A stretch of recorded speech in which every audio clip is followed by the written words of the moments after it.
आप लोगों ने बचपन से सुना है, बचपन तक सुनते आए कि तीर्थ में जाओ डुबकी लगाओ, तीर्थ में जाओ डुबकी लगाओ। कभी दुनिया में सोचा है कभी आपने कि डुबकी लगाने के लिए लोग इतनी दूर जाते हैं, इतना पैसा खर्च करेंगे, इतना सब कुछ, और क्या करेंगे? बोला क्या करने जा रहे हो? बोला कुंभ नहाया है। यही है ना, गंगा नहाए। तो हमारे सनातन में नहाने के ऊपर इतना ज्यादा जोर क्यों है? तीर्थों में स्नान के ऊपर इतना जोर क्यों है? क्योंकि ये वैज्ञानिकों का धर्म है। क्या विज्ञान है इसका? विज्ञान यह है कि जिन तीर्थों में स्नान की चर्चा है, उन तीर्थों में आदि अनादि काल से लोग डुबकी लगा रहे हैं। और ये वो जगह है, ये वो जगह है जहां देवताओं का आवागमन होता है।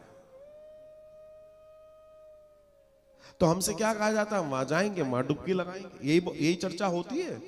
तो क्या होता है डुबकी लगाने से?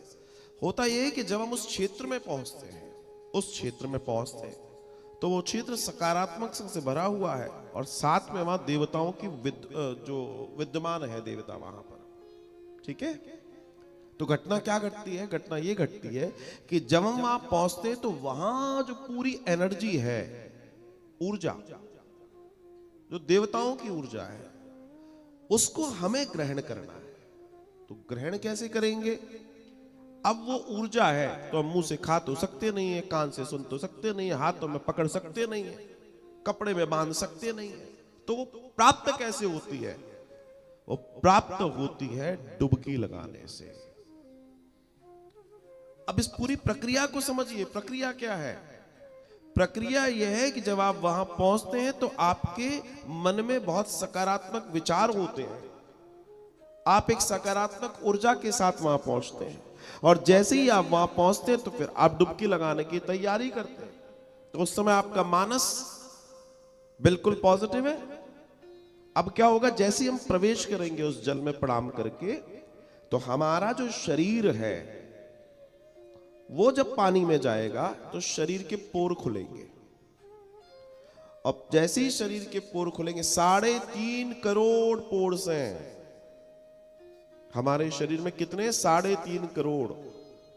तो जैसे ही हम पानी में जाएंगे वो खुलेंगे और शरीर नम होगा, और जैसे ही नम होके बाहर निकलेगा वो उस ऊर्जा को सोख लेगा, उस ऊर्जा को अपने शरीर जो क्या करता है? खींचता है।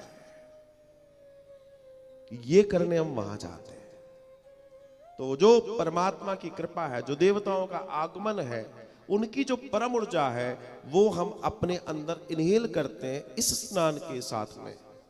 और ये सबसे बड़ा वैज्ञानिक दर्शन है, क्योंकि पंच तत्व में जल एक ऐसा है जिसकी मेमोरी सबसे स्ट्रॉन्ग है, इसलिए डुबकी लगाने की चर्चा है। अब सोचिए कितनी कीमती है, कितनी कीमती है कि आदि अनादि काल से इस विषय पे हम कार्य कर रहे हैं।